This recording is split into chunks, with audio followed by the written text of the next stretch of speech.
ikhlas itu adalah apa yang ada dalam tujuan amal murni untuk mendekatkan diri pada Allah saja.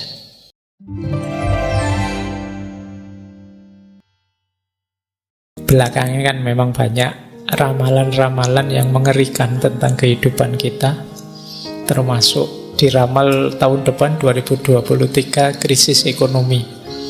Kemudian banyak sekali ramalan-ramalan. Ya tidak apa-apa kalau nanti kita maknai itu sebagai kehati-hatian. Ayo dimaknai kalau ada prediksi-prediksi tentang masa depan, ayo kita maknai secara profesional sekaligus spiritual. Kalau ada misalnya kayak kemarin ramalan ini kemungkinan tanggal 28 ada badai ini. Kita maknai profesional itu apa yang bisa aku siapkan seandainya beneran ada badai. Secara fisik, material apa yang harus aku siapkan. Pemaknaan spiritual itu siap bener enggak sih aku ini kalau memang terjadi yang tidak diinginkan. Sehubungan dengan orientasi ke atas, hubunganku dengan Allah. Setiap peristiwa apalagi yang konotasinya musibah itu kan kemungkinan bagian dari peringatan Allah pada kita, termasuk bagian dari ujian Allah pada kita. Nah, ini pemaknaan secara spiritual.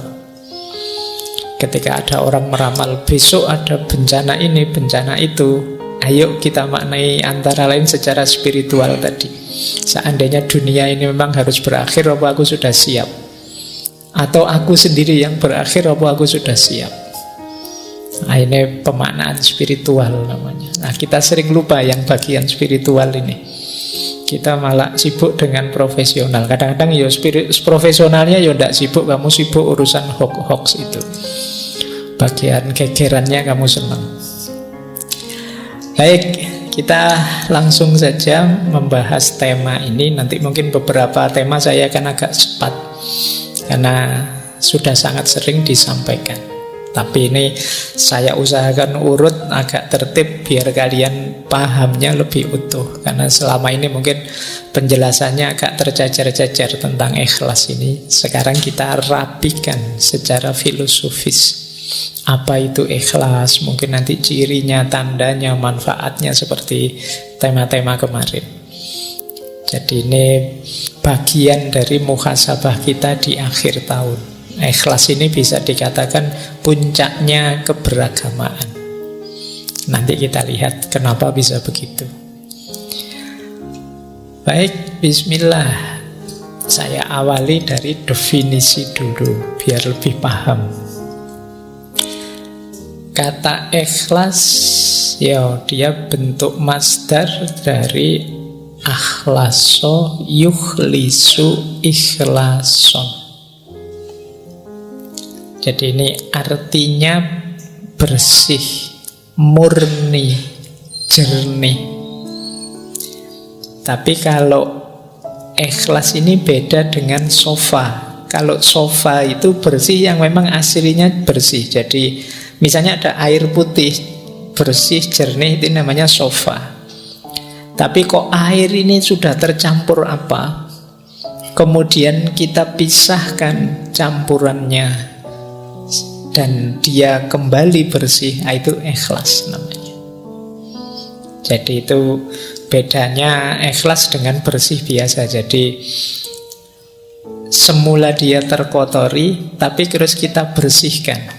Setelah kita bersihkan, dia statusnya ikhlas. Tapi kalau yang murni asli belum terkena apa-apa, itu namanya sofa. Bahasa Arabnya begitu. Nah ini jadi kata dasar ikhlas itu berarti maknanya adalah bersih, jernih setelah sebelumnya dia terkontaminasi atau terkotori. Baik, jadi ini harafiahnya itu. Oleh karena itu nanti definisinya para ulama ya seputar itu. Termasuk ketika ikhlas ini dikaitkan dengan bersihnya hati. Jadi berarti nanti kalau pakai definisi kata-kata tadi, ikhlas itu berarti bersihnya hati dari apapun selain Allah. Kok ada yang selain Allah masuk dalam batin kita? Nah, saatnya kita bersihkan. Setelah bersih, disitulah maka namanya ikhlas. Ini nanti bisa kalian pakai sebagai argumen kenapa sih surat Al-Ikhlas itu tidak ada satupun kata-kata ikhlasnya, tapi disebut Al-Ikhlas. Karena dalam surat Al-Ikhlas itu sangat ditegaskan kebersihan jiwa kita dari apapun selain Allah. Jadi Qul huwallahu ahad, Allahus somad. Allah lah satu-satunya tempat bergantung. Jadi makanya suratnya disebut surat Al-Ikhlas. Fokus hanya pada Allah saja yang ada. Meskipun kalau dalam bahasa Indonesia kan ikhlas itu kemudian agak geser maknanya. Ikhlas itu artinya merelakan, melepaskan, itu ikhlas. Jadi kalau misalnya barangmu hilang, sepedamu hilang, terus orang bilang ikhlaskan saja. Nah ini kalau dalam bahasa Indonesia ya tidak apa-apa, makna itu kan sesuai yang disepakati. Jadi kalau di Indonesia kata ikhlas agak berbeda konotasinya. Makanya kalau ada yang tanya, orang bilang mari kita ikhlas, ini ikhlas versi bahasa Indonesia atau versi bahasa Arab? Kalau versi bahasa Arab hubungannya dengan jernihnya jiwa. Kalau versi bahasa Indonesia hubungannya dengan merelakan. Ya kalau kamu punya sesuatu diambil orang, relakan saja. Kalau kamu dapat apa kok terus hilang, relakan saja. Itu ikhlas versi Indonesia. Ya tidak salah, memang nanti bisa dihubungkan dengan itu, meskipun intinya tidak itu. Baik. Nah, di situ saya bawakan kemudian definisi istilahnya yang disepakati. Yang pertama dari Imam Ghazali, yang kedua dari Imam Qushairi yang menulis Risalah Qushairiyah. Dan definisi ini mungkin yang sering teman-teman dengar. Jadi kata Imam Ghazali, ikhlas itu adalah apa yang ada dalam tujuan amal murni untuk mendekatkan diri pada Allah saja. Jadi ikhlas itu tujuan. Kita melakukan sesuatu yang tujuannya Allah saja, tidak ada yang lain, tidak ada keuntungan apapun yang kita inginkan selain ridhonya Allah saja, itulah ikhlas. Nah, Imam Qushairi juga mendefinisikan dengan kalimat yang mirip saja. Ikhlas itu penunggalan al-haq dalam mengarahkan semua orientasi ketaatan untuk mendekatkan diri hanya kepada Allah semata. Maksudnya sama, tujuannya Allah saja. Ada banyak definisi para ulama, tidak saya bawa semua. Intinya maksudnya sama. Jadi kita beramal, berorientasi dalam beragama itu hanya Allah saja. Jadi memang tujuan kita Allah saja. Kok ada tujuan? Lah berarti tidak mikir dunia sama sekali. Dunia difikirkan, diolah, dikelola, kita hidup di dalamnya dalam rangka menuju Allah. Semuanya kita jadikan kendaraan menuju Allah. Nah, berarti saya tidak kerja Pak, ya kerja. Cuma kerja dan hasilnya dipakai untuk mendekat pada Allah. Berarti saya tidak perlu belajar ilmu ini, ilmu itu, atau Pak, ilmunya tetap ilmu ikhlas saja. Ya enggak, ya tetap belajar apapun yang kamu butuhkan, kamu perlukan. Tapi nanti jadi kendaraanmu untuk tambah dekat pada Allah. Jadi ini orang yang ikhlas. Dan banyak ayat-ayat Al-Quran yang menyebut itu. Malam hari ini sengaja tidak saya bawa, sudah sangat sering disebut di banyak ceramah, di banyak pengajian. Ya mungkin teman-teman hafal lah, misalnya surat Al-Bayyinat itu ya, ayat 5. Wa ma umiru illa liya'budullaha mukhlisina lahuddin. Jadi intinya ikhlas ini jadi sesuatu yang kunci dalam beragama. Baik, sekarang kita lihat keutamaannya ikhlas. Ini saya ambil ada kalimat menarik dari Imam Syafi'i.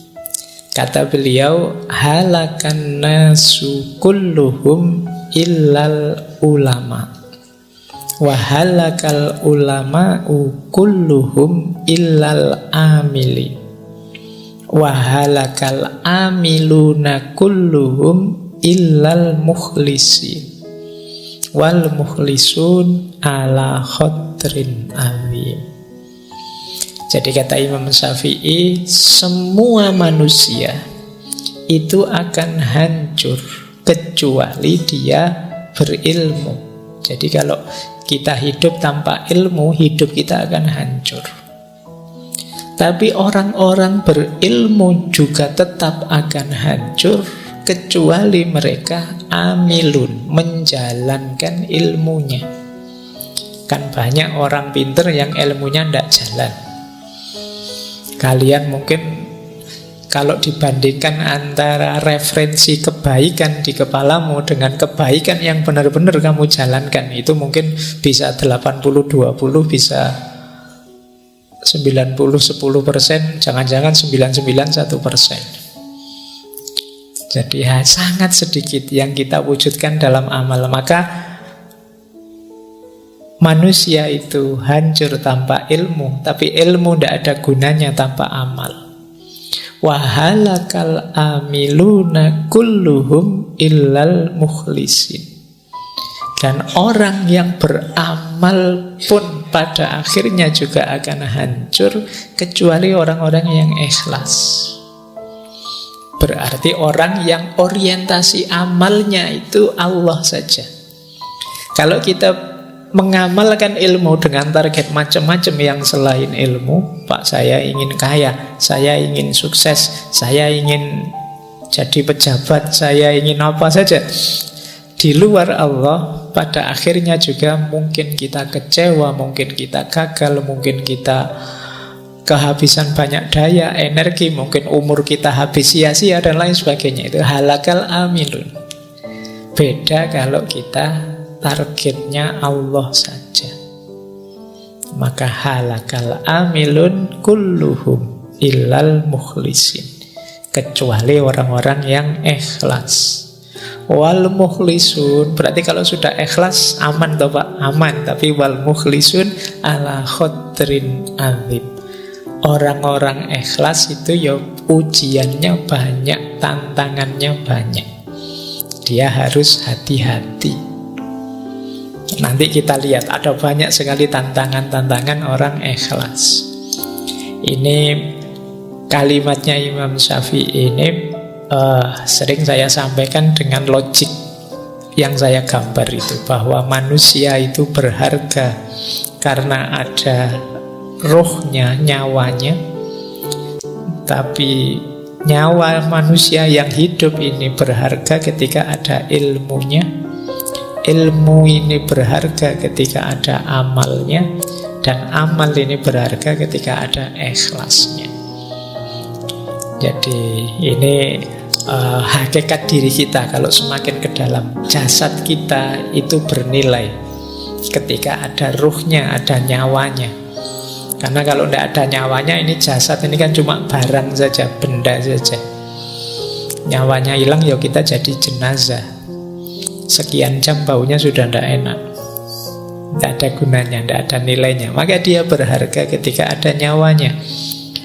Nah, cuma manusia hidup bernyawa ini bernilai, berharga ketika ada ilmunya.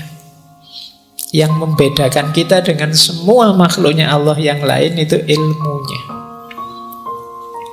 Tapi ilmu ini juga berharga, bernilai ketika ada amalnya. Buat apa ilmu yang teoritis saja, dihafalkan saja, numpuk sebanyak itu di perpustakaan, gunanya apa? Tidak ada harganya kalau tidak ada amalnya. Baik, ini keutamaannya. Nah, kalau digambar keutamaan ikhlas itu loh. Ikhlas itu bagian dari rute kita ilaihi roji'un, kembali kepada Allah. Jadi perjalanannya manusia di bumi ini kan sebenarnya bukan perjalanan kemana, tapi perjalanan kembali. Yang perjalanan itu awalnya adalah ikhlas. Ikhlas itu niat nawa itu untuk Allah saja. Jadi perjalanan kembali ke Allah itu kan perjalanan untuk Allah. Jadi titik tolaknya perjalanan hidup kita adalah niat yang ikhlas. Titik tujunya ya Allah, keridhoannya Allah. Jalannya isinya amal soleh. Jadi amal yang ikhlas menuju ridhonya Allah. Ini mode hidup ideal kalau dalam Islam. Baik, jadi inilah gambaran keutamaannya ikhlas.